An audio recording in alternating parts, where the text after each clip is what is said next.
The road ended without warning. One moment there was gravel under the tires, the next there was only dirt and mist. The car slowed on its own, as if it sensed the place before I did. Mountains pressed in from both sides, dark shapes against a sky already losing color. The sun sat low, dull and red, like it was tired of shining here. I parked near a line of old stone houses. Smoke rose from a few chimneys, thin and grey. No one waved. No one asked who I was. I stepped out and felt the cold right away. It slipped through my jacket and settled in my chest. The air smelled wet, like moss and old rain. Somewhere far off, a bell rang once. It did not ring again. I had come here to disappear for a while. That was the lie I told myself. The truth felt heavier. I was running from rooms that felt too quiet, from a name that no one said anymore. The house waited at the edge of the village. It leaned slightly, as if tired. Wood panels were dark with age, swollen from years of weather. The door knew my hand when I touched it. That scared me more than it should have. Inside, the air was colder. The house breathed. I could feel it in the way the floor shifted under my weight, slow and careful. Dust floated in thin lines of light from the windows. Furniture sat covered with white sheets, like sleeping shapes. This place had belonged to my family once. Long before me, long before anyone living remembered. It was borrowed now, or maybe forgotten was the better word. I went back outside to unload the car. A woman stood across the road, watching. She was old, wrapped in a thick shawl. When our eyes met, she looked away. "Excuse me," I said. My voice sounded too loud. She hesitated, then turned back. Her eyes were sharp, tired. "You should lock the doors," she said. "Tonight?" I asked. She nodded once. "Before dawn. Is something wrong here?" She looked past me, toward the house. Her mouth tightened. "Just remember," she said. "Doors, windows, before the light." Then she walked away. Others said the same thing. Not the words exactly, but the shape of them. Short warnings, half looks. A man at the well stopped pulling water when I came close. A child was pulled indoors by her mother without a sound. By the time the sun slipped behind the mountains, the village felt empty. Night came fast. I lit a lamp in the main room. Its yellow glow barely touched the corners. Shadows stayed where they wanted. The house made small sounds, wood popping, something brushing the walls. I told myself it was the cold. I cooked a simple meal and ate alone. The taste was dull. Grief does that. It steals flavor first. Outside fog rolled in. It pressed against the windows like breath on glass. The world beyond the house faded until there was nothing but white. I checked the locks, one by one. Door, back door, windows. Each click sounded final. I sat near the table with a book I could not read. The words slid away from me. My thoughts kept circling back to the same things. Hospital lights, a flat tone of voice. A room that felt wrong after the knock came softly. Not a bang, not urgent, just a patient tap. I froze.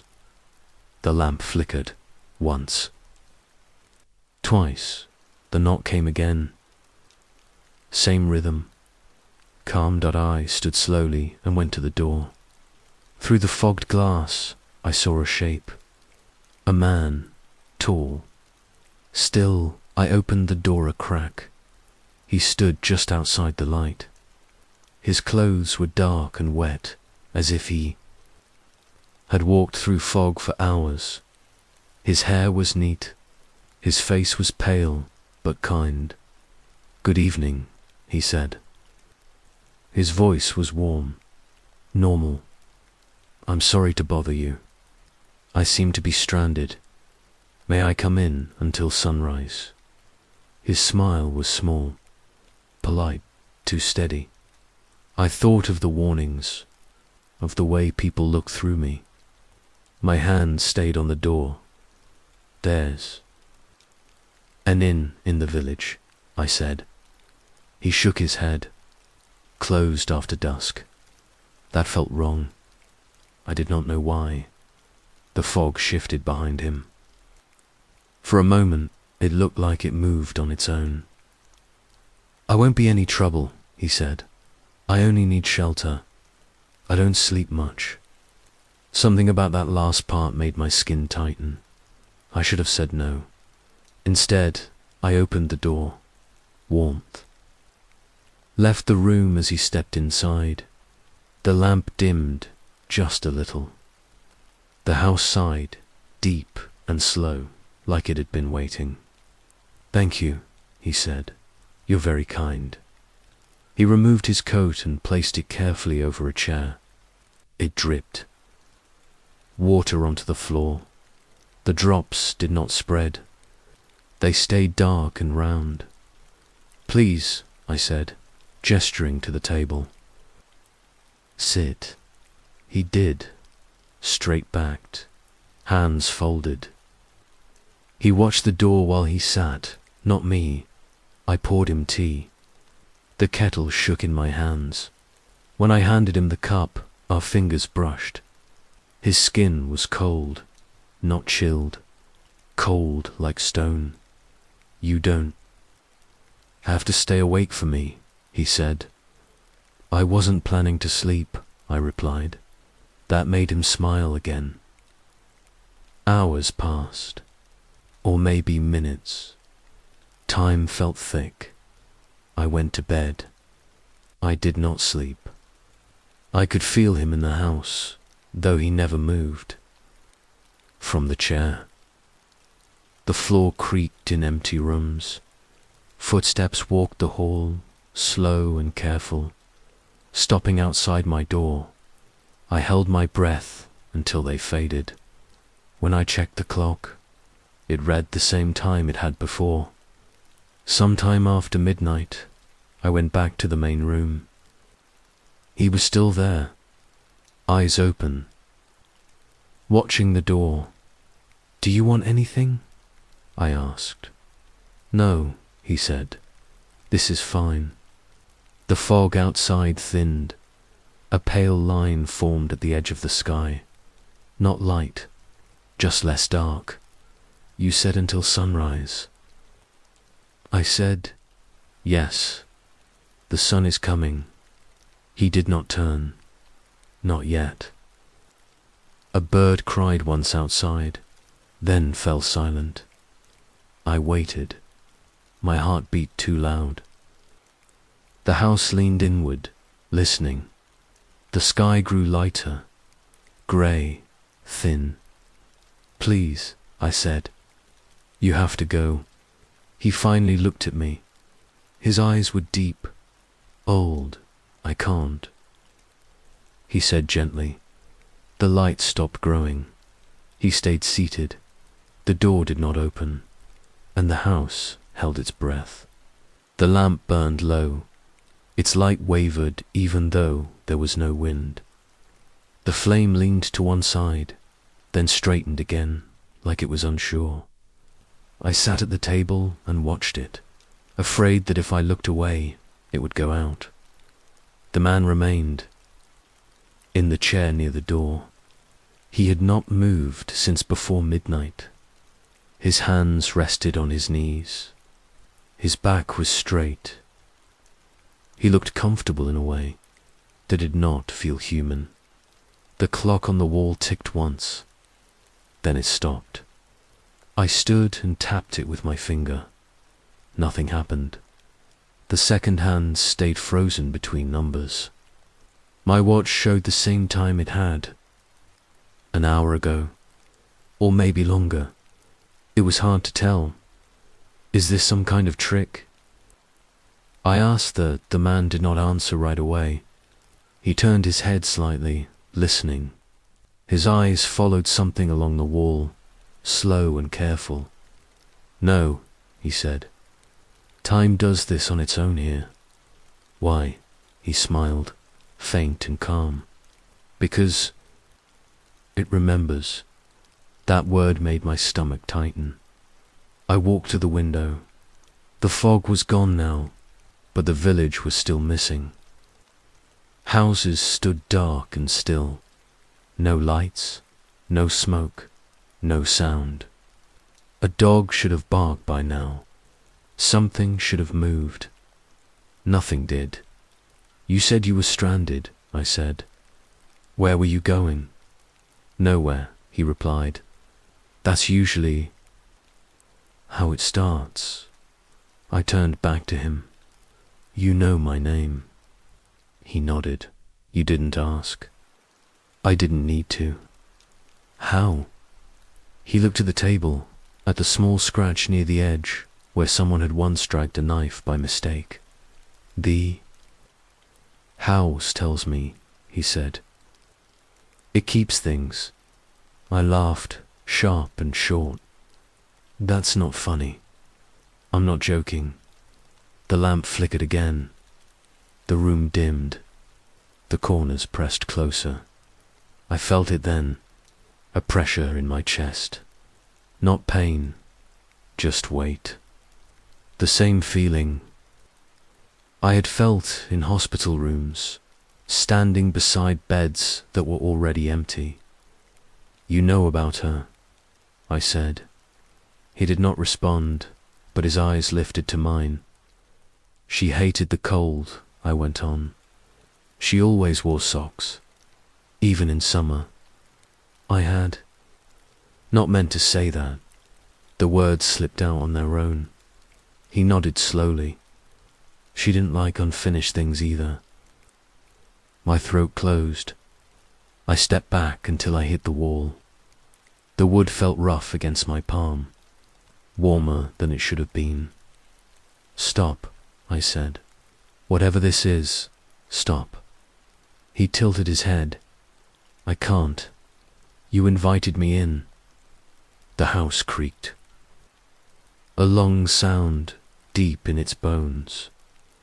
I looked toward the hallway. The door frames seemed narrower than before.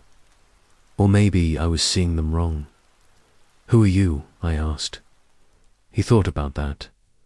Truly thought, as if choosing from many answers. I'm a guest, he said at last. That's not an answer. It's the only one that matters. I noticed the marks then. They were near the door, half hidden by shadow. Scratches in the wood, low and close together. I knelt and brushed my fingers over them. They were old. Some were deep. Others were worn smooth, like they had been touched many times. All of them faced inward. My breath came faster. These weren't. Here before, I said. He watched me closely. They've always been here. From what? From leaving. I stood up too fast and felt dizzy. You said you'd go at sunrise, I said. You promised. Yes, he said softly. I did, and promises are fragile things. The silence outside grew thicker. Even the mountains seemed to be holding still. I walked through the house, checking every room. The guest's eyes followed me as if he could see through. Walls. In the back room, I found more scratches near the window latch. In the hallway, faint grooves in the floor where feet had dragged. How many times? I asked when I returned. He smiled again. This time, It did not reach his eyes. Enough. I sat down hard in the chair across from him. People have died. Here, I said. Some stayed, he replied. Some tried to leave. What happened to them? They were remembered. I shook my head. That doesn't mean anything. It will. The lamp flickered out. Darkness filled the room. Thick and close. I could hear my own breathing.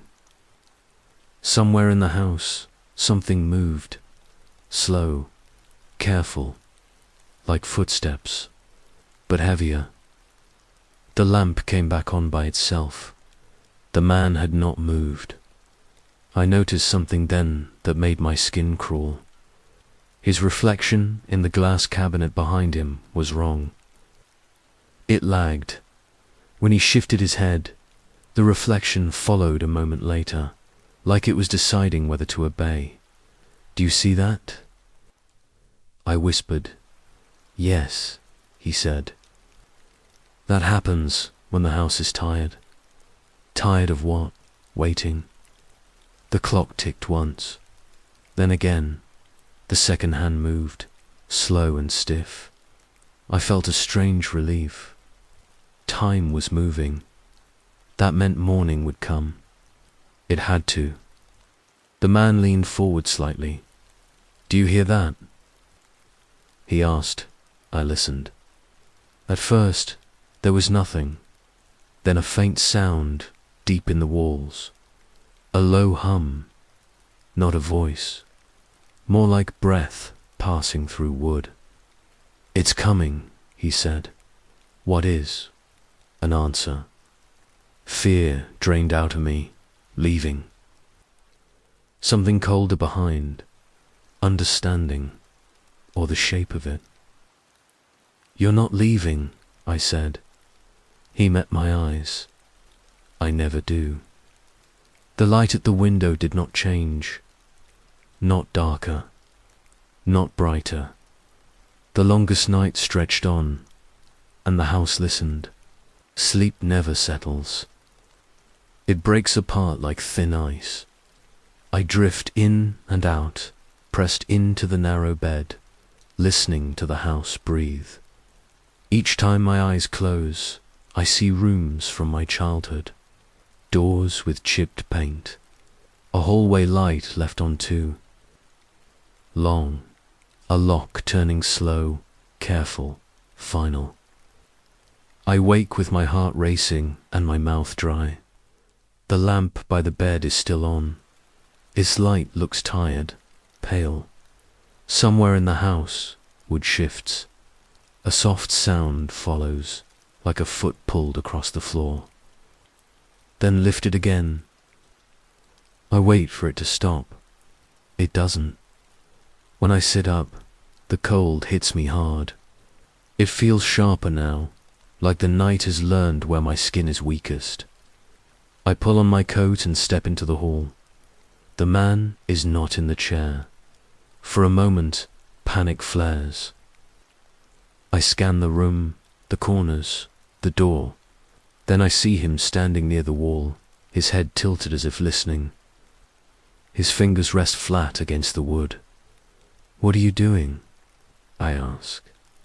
Listening, he says. To what? He does not answer. The house hums, low and steady. Not a sound you hear with your ears. More like a pressure behind the eyes. It makes my stomach twists. I move past him toward the stairs. The steps groan under my weight. The sound feels too loud, like it might break something. The air grows colder as I climb. Each step takes more effort than it should. The attic door sticks when I push it open. Dust falls in a thin cloud.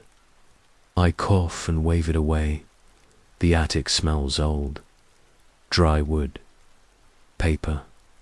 A faint trace of mold. Light slips in through a small window, grey and weak. Dawn's edge, not day, not night. Boxes sit stacked along the walls. Most are empty or filled with broken things. A cracked mirror, a child's shoe, old tools rusted beyond use. Near the far wall, one board looks newer than the rest. I kneel and pry it up with shaking fingers. Beneath it, wrapped in cloth, are papers, dozens of them. They crumble when I touch them. I spread them out on the floor. Careful, slow. The writing is neat but faded. Lists, records, names written again and again. Each page tells a version of the same story. A guest arrives at dusk. A door opens. A rule is broken. Someone does not see sunrise. The dates change. The names do not dot. I see the same family names repeating, spaced years apart, sometimes decades, always followed by a blank space where an ending should be. My throat tightens. This can't be real, I whisper. Behind me, the attic floor creaks. He stands in the doorway. The soft smile is gone. His face looks older now, tired. His eyes hold no warmth. You found them, he says. What is this? I ask. What did you do to these people? I didn't do anything, he replies. They chose. Chose what? Silence. I stand, clutching one of the papers. You're lying. You're not even human. He steps closer. The light from the window cuts across his face. For a moment, his features blur, like they can't decide on a shape. I'm not a spirit, he says. I'm not a curse. Then what are you? Dead. The word lands heavy in the room. When this village was young, he continues, it made a choice. It wanted to survive. Winters were harsh. Food was scarce. People were afraid. I say nothing. My hands shake too much. They learned how to hold something here, he says, touching the wall. Something that could take what they could not. Carry, guilt, fear, the cost of staying alive. I look at the papers again, at the missing endings. They built the house around it, he says, around me. No, I whisper, you're lying. He shakes his head. Hosts were chosen. Outsiders. People with nowhere else to go. They were told rules, simple ones. Lock the doors, I say double quotes. Yes, endure the night. Do not ask too much. Do not offer more than shelter. When dawn comes, open the door. Let the light decide. I feel sick, but dawn never comes. I say not anymore. Why? Because the village stopped keeping its side. He looks past me, toward the window. The sky has not changed. Still grey. Still waiting. They stopped choosing hosts, he says.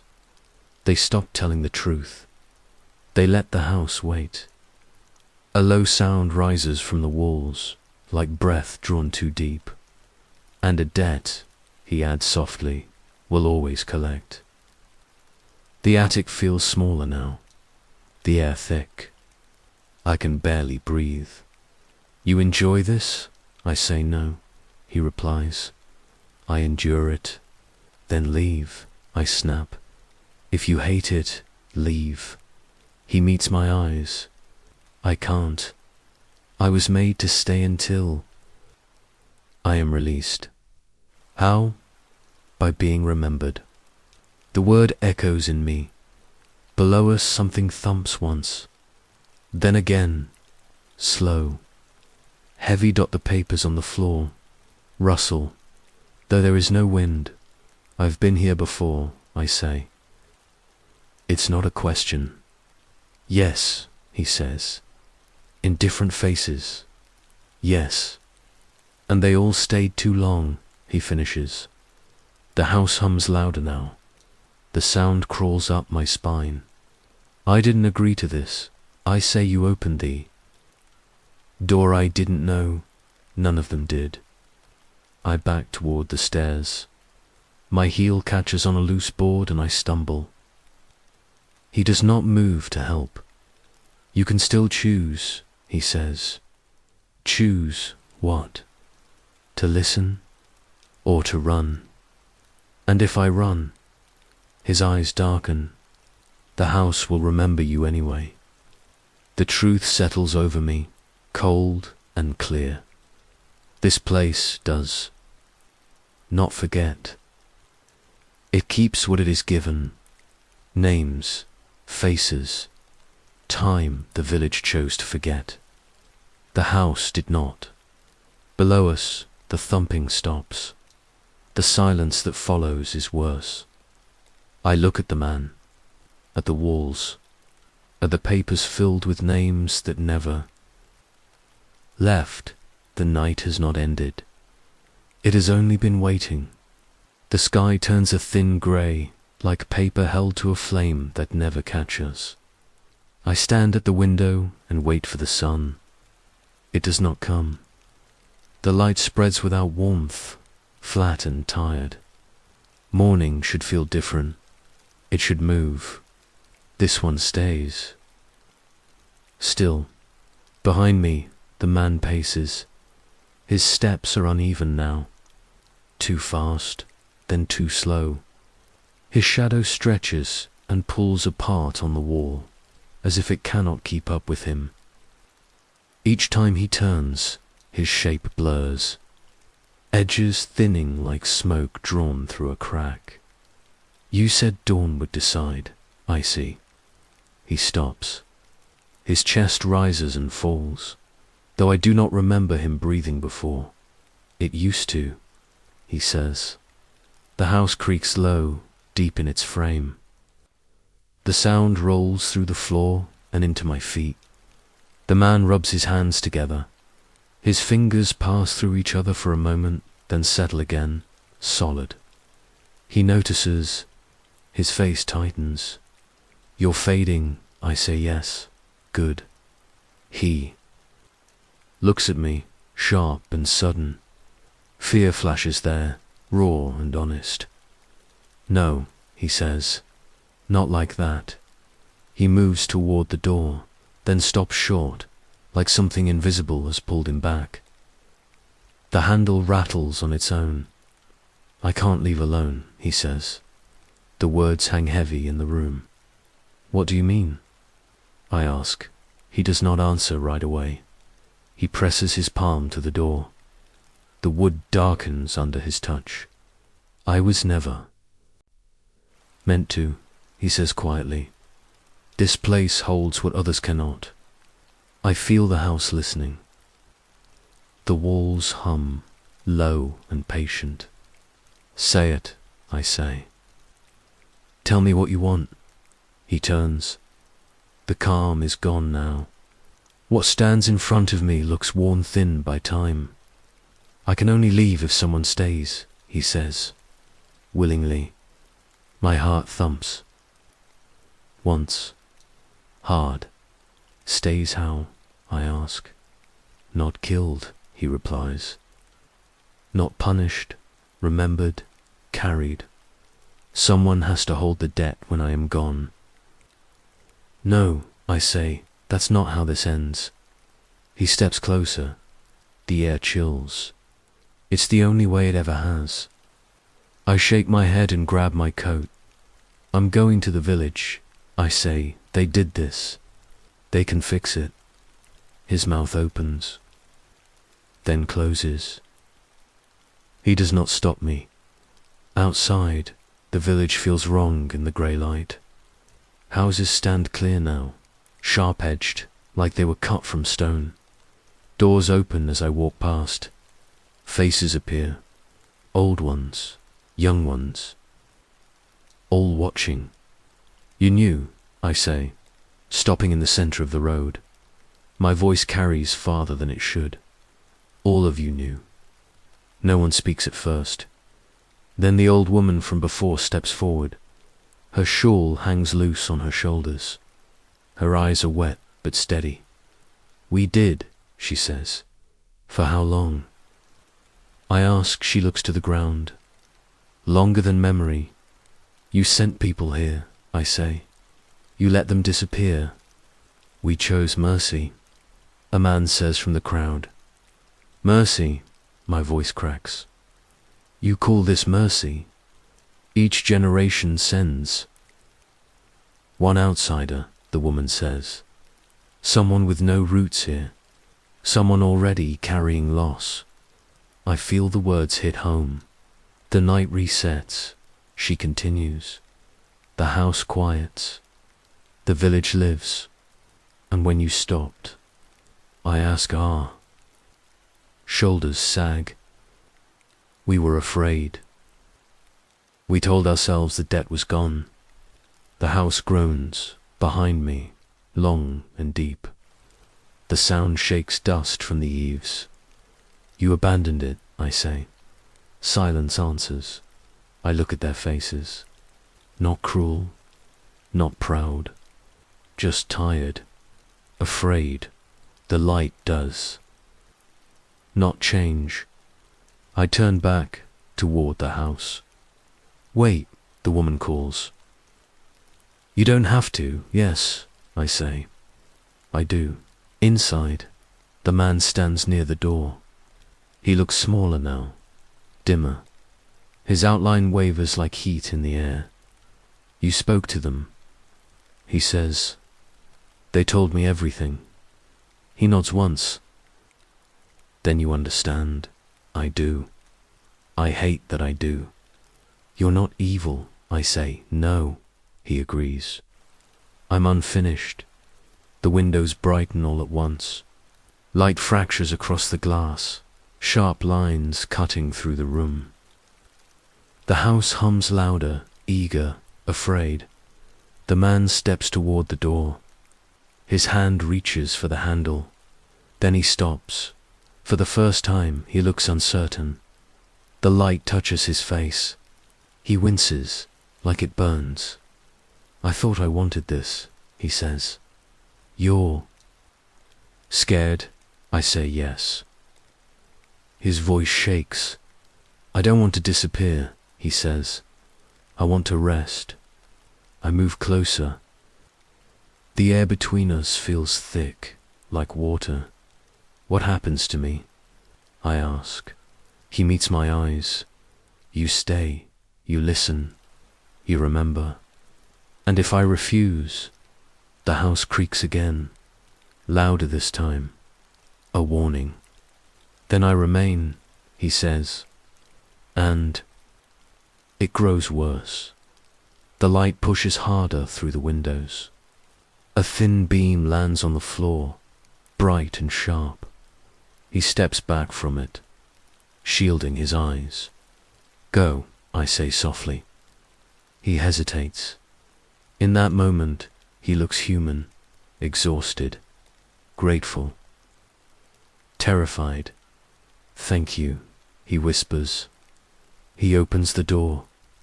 Light floods the room. Not warm, not kind, just true. His shape thins, then pulls together once more, like he is trying to hold himself in place. He looks back at me one last time. Remember, he says. Then he steps into the light. The door slams shut on its own. The house exhales. The hum fades. The walls settle.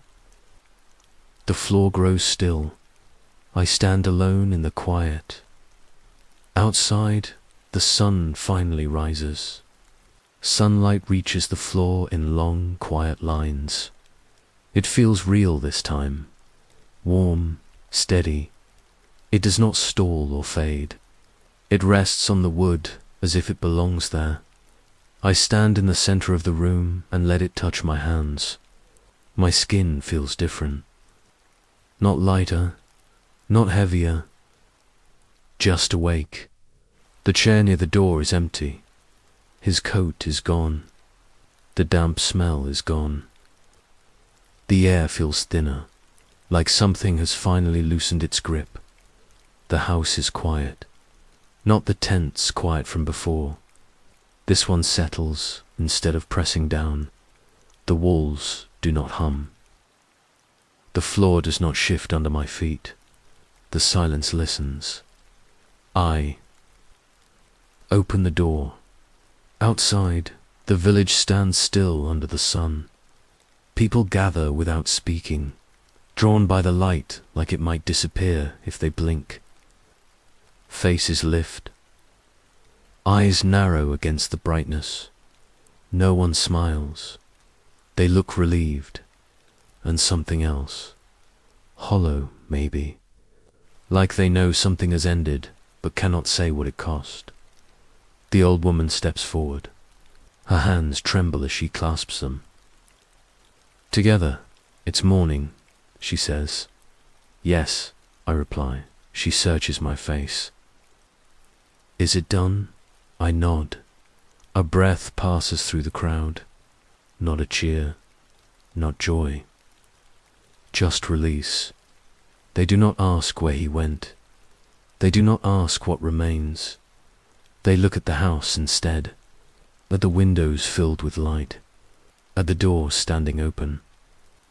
Without fear, someone brings food, someone brings water. They leave it on the steps and back away, like an offering.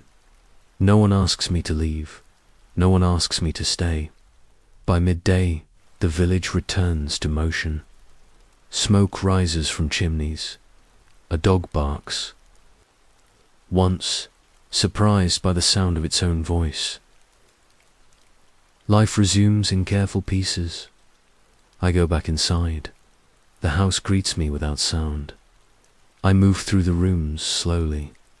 Each one feels settled, like a breath held too long has finally been let out.